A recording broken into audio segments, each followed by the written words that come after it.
کسی شخص کے سامنے سجدہ تو درکنار رہا، رکوع کی حد تک جھکنا بھی آپ نے حرام قرار دیا۔ آپ سمجھ رہے ہیں میری بات، سن رہے ہیں؟ یہ جو حقائق ہیں، جو کتاب ہے، جو سنت ہے، جو دین ہے، وہ آپ کو سنا رہا ہوں۔ میرا تعلق نہ کسی فرقے سے ہوتا ہے نہ کسی فرقی سے، میں پروردگار عالم کی کتاب، اس کے حبیب، اس کے اولیاء، اس کے صالحین کو فالو کر رہا ہوں اور آپ کو بتا رہا ہوں۔ اعلیٰ حضرت امام احمد رضا خان بریلوی نے حرمت سجدہ تعظیمی میں فرمایا کسی کو سجدے کا کسی کے سامنے حکم نہیں۔ اگر سجدے کا حکم دیتا پروردگار عالم تو بیوی کو حکم دیتا کہ وہ شوہر کے سامنے سرنگوں ہو جائے، سجدہ کرے۔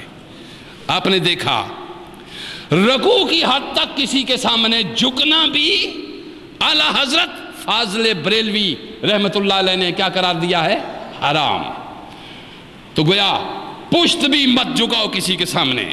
اور جو ایسا شخص ہو کہ جس کو جھک کے ملو وہ پھول جائے، اور جس کو سیدھے کھڑے ہو کر سنت طریقے سے ملو اس کے اندر کی خباثت ظاہر ہو گئے، ایسا شخص ولی تو کیا، صالح تو کیا، نیک تو کیا، ایسے شخص کے قریب تک ایمان ہو کر کہیں نہیں گزرا ہے۔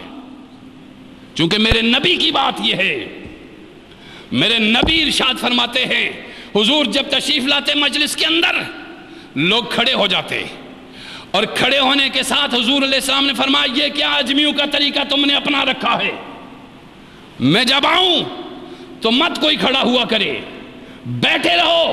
محبت دل کے اس آخری انتہا کا نام ہے کہ جو میں کہوں اس کو عمل میں لے آؤ، جو میں کہوں اس کو کیا کرو۔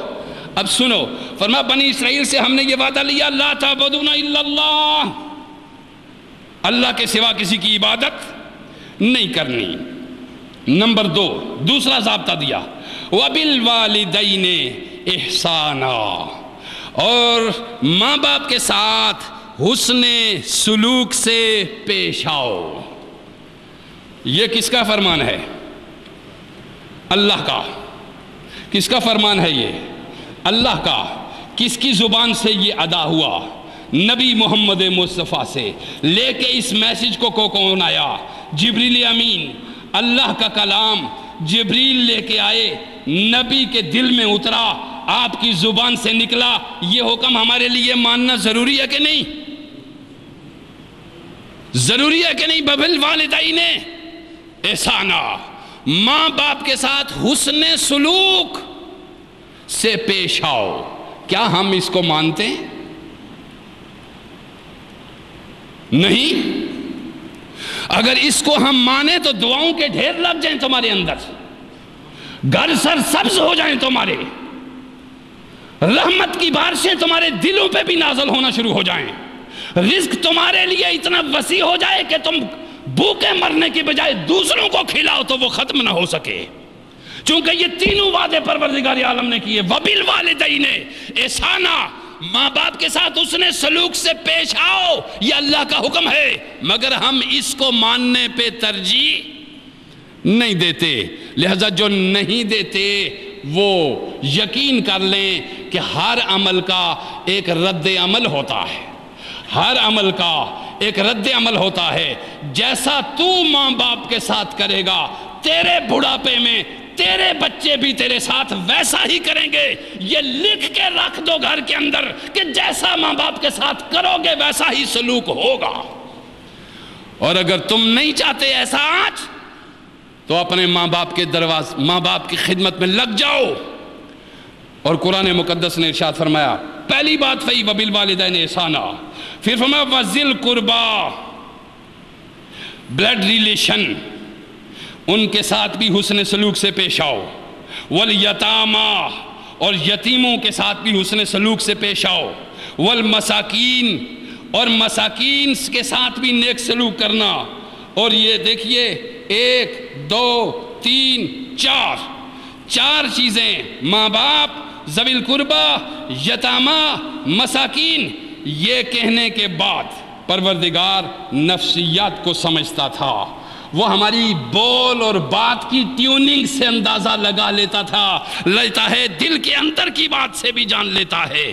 پروردگار نے فرمایا اگر یہ جو اوپر جو میں نے کہا ہے نا، اس کو اگر تم بآحسن طریقے سے نبھانا چاہتے ہو تو فرما وَقُولُوا لِلنَّاسِ حُسْنًا، اور پھر جب بھی کلام کا آغاز کرو کسی کے ساتھ تو بات دل کی گہرائیوں سے ہو کر کرو تاکہ تمہاری بات اگلے کے دل کو مو لے۔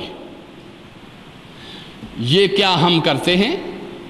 یہ جو سیلاب کے طوفان ہمارے اوپر آئے، ہم آسمانی خدا کو بھول کے زمینی خداؤں کی طرف دوڑ پڑتے ہیں۔ ایک لفظ بھی کسی کی زبان سے نہیں نکلتا کہ یہ آفات اللہ کی طرف سے ہوتی ہے، یا تو یہ گناہوں کا سبب ہوتی ہیں یا یہ آزمائش ہوتی ہے تمہارے لیے بلندی کی۔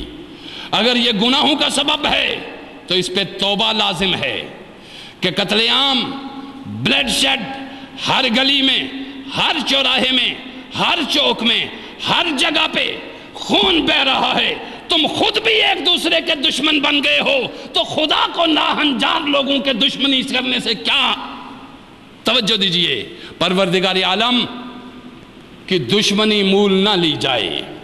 اگر اس کی طرف سے کوئی آفات آتی ہیں اس میں بے صبری کا مظاہرہ نہ کیا جائے۔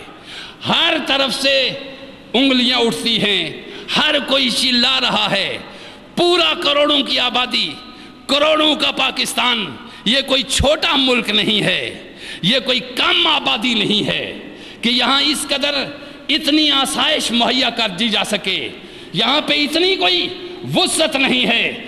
بڑی مشکل سے اس ملک کے اندر، اور یہ ملک آہستہ آہستہ اپنی منزل کی طرف بڑھ رہا ہے، لہٰذا یہ تکالیف اور یہ مصائب غور کرو کہ ہماری اگر اندر درست ہے تو پھر یہ اللہ کی طرف سے ایک آزمائش ہے تو وہ اس پہ تمہارے درجات کو بلند کرے گا، اور اگر یہ گناہوں کا سبب ہے، ہر کوئی جانتا ہے کہ میری شکل آئینے میں کیسی ہے، اگر یہ اس کا سبب ہے تو کثرت سے رجوع اللہ ضروری ہے۔ اللہ کو چھوڑ کر کسی دروازے سے تمہیں کچھ بھی نہیں مل سکے گا، اللہ کے سوا تمہاری بھوک کوئی نہیں مٹا سکے گا، اللہ کے سوا تمہاری حفاظت کوئی نہیں کر سکے گا، اللہ کے سوا تمہاری مجموعی بادامالیوں کو، اس کمبل کو کوئی دھو نہیں سکے گا۔ لہذا پوری امت مسلمہ کو اور پورے پاکستانی عوام کو رجوع اللہ، اللہ کی طرف رجوع کرنا ہے، استغفار کرنا ہے، توبہ کرنا ہے، اور توبہ کا یہ مہینہ اگلا بھی آ رہا ہے، مگر توبہ جب بھی کرو رب نے دروازے کھول رکھے ہوتے۔ یہاں پہ فرمایا لوگوں سے حسن سلوک، اقربا سے اچھا سلوک، یتیما سے اچھا سلوک، مساکین سے اچھا سلوک، مگر آغاز کہاں سے اچھے سلوک کا کرو؟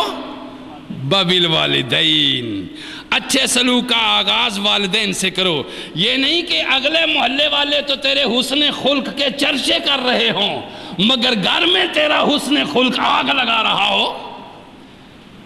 ہوتا ہے نا ایسا، ماں باپ کو دینے کی بجائے بعض لوگ دوسرے محلے میں دے دیتے، دوسری جگہ پہ دینے کی بھی کچھ توفیق جب تجھے ملے تو دینے کا سب سے بہترین ذریعہ اور سب سے قریب ترین ذریعہ جہاں تیری ماں اور تیرا باپ ہو اس کو سب سے پہلے عطا کرو جب تمہیں کچھ عطا میں ملے، تاکہ تمہاری نسلیں بھی تمہارا خیال رکھیں، ان کو دے کے جاؤ گے کچھ۔ اور اب اس کو یہ ایک ضابطہ آپ کے سامنے بیان کر دیا، اور دوسرا ضابطہ قرآن کہتا ہے کہ یسألونک ماذا ينفقون، سوال لوگ پوچھتے ہیں کہ خرچ کیا کریں ہم۔ یہ قرآن مقدس فرمایا کہ حضور علیہ السلام سے سوال ہوا کہ یا رسول اللہ ہم کیا خرچ کریں؟ قرآن اس کا جواب دیتا ہے، پروردگار نے فرمایا کل ما انفقتم من خیر، جو بھی تم خرچ کر سکو، جو بھی تم خرچ، اپنی طاقت سے بڑھ کر نہیں، یہ نہیں کہ بچوں کا رزق بھی دے دو، اپنے والدین کا رزق بھی دے دو، جو تم خرچ کر سکتے ہو وہ کرو، مگر کہاں سے آغاز کرو؟ فَلِلْوَالِدَيْنِ وَالْأَقْرَبِينَ وَالْيَتَامَى والمساکین وابن السبیل، اپنے ہاتھ سے خرچ کیا کرو، اپنے ہاتھ سے۔